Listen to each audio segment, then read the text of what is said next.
You're watching a Big Z review. Happy Gilmore 2 came out on Netflix this weekend.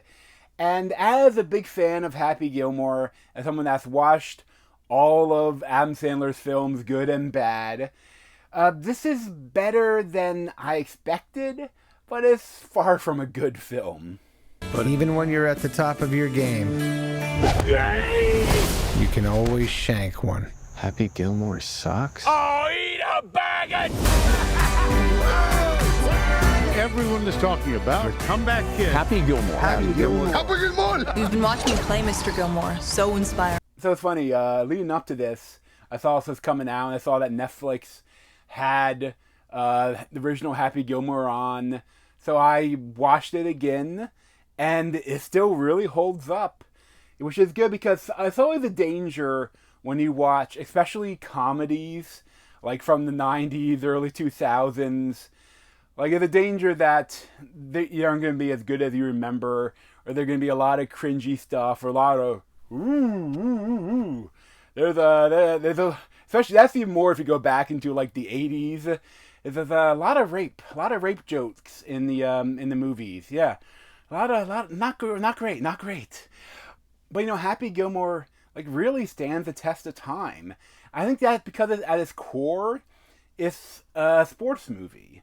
You know, it's a hockey player that can't skate, that has to start playing golf because he has his crazy slapshot transfers into a really good drive, and he has to learn how to actually play golf so that he can save his grandmother's house.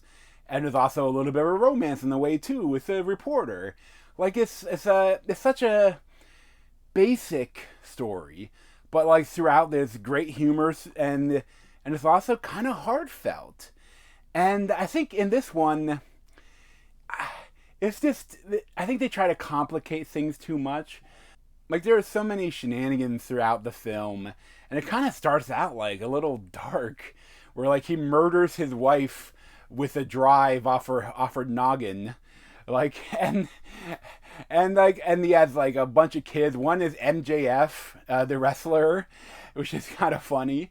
But like one is he has one daughter, which is his actual daughter. I don't know if it's Sunny Sandler, I think. But it's funny, his other daughter is also in the film, and it's just like he starts drinking a lot. And the main joke throughout the film is that he has alcohol in every thing that he touches. Like, look, this guy. Like, oh, there'd be a joke, and be like, oh, drink, oh, I'm an alcoholic. You know, like that. It's just kind of, it's not that funny. You know, especially as like all this stuff wouldn't work. And at one time the joke is, oh, so that's why the remote controller doesn't work. But other times, like he's using his actual phone and he starts drinking out it, and it's like, okay, I don't think that would work, but cool. And I think that, like, a lot of it, there's so many cameos of different people. And it's like, but at the same time, it's like you're rich, you have a loving family, a lot of people are friends, and Netflix is throwing millions of dollars at you to make a movie. Why wouldn't you bring everyone you like to set and shoot the shit with them and make a movie? Like, I think filmmaking should be fun. And that's the one thing, no matter what you critique about Adam Sandler, I think he has fun making his films. And I think he's always making friends. It seems like he must be a good guy, because like, it seems like so many people want to hang out with him. Like, even like the villain of this movie is Benny Safdie, and that's the director of the Uncut Gems. The movie that Adam Sandler probably should have or could have been won an award, an Oscar, but he said if he didn't get it, he's going to make like a dozen more of these shitty Netflix films. But like, it's like there's nothing wrong here, but it's just all like, oh, I need some help, I'm going to go to the mini golf course. Oh, the owner of it is the son of Chubbs. He's called Slim, but he's fat. My dad loved you, man. I am so sorry. The heckler comes up, and it's now Eminem It's like, I'm the son of the heckler. I'm going to heckle you. And it's like, hey, remember that? Remember that character? Here's a new version of him. Like, it's, I think that it wasn't horrible watching it once, but I think if you're watching it again, it'd be like really cringe. It would be a cringe fest.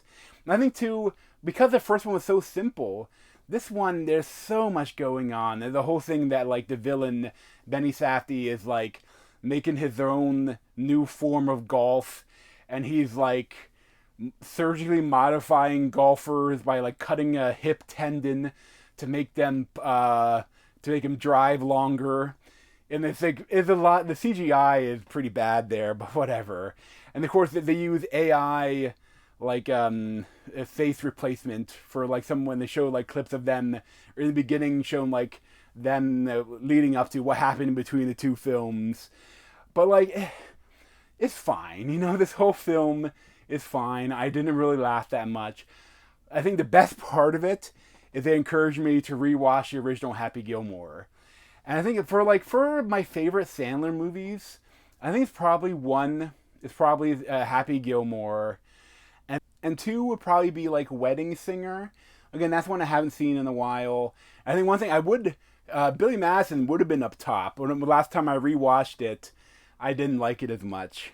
And maybe 3, I think maybe I still, even though this is stupid, I rewatched it not too long ago. I do like Waterboy. Again, another sports film. And it's more cringy than Happy Gilmore, but it is a lot of fun. And 4 and 5, I don't know, again, it's been a while since I watched last some of them. But like Spanglish and Punch Drunk Love. And one of those, I think, it'd be somewhere like mixed in that. I think Uncut Gems is a great film, but it's not one I want to watch again. That is like so stress-inducing. But Happy Gilmore 2, it's okay. You know, if you like Adam Sandler films, you might love it. You know, but I liked it. I never need to see it again. If I ever want to go back to the character, I'll rewatch the first film. It was kind of funny.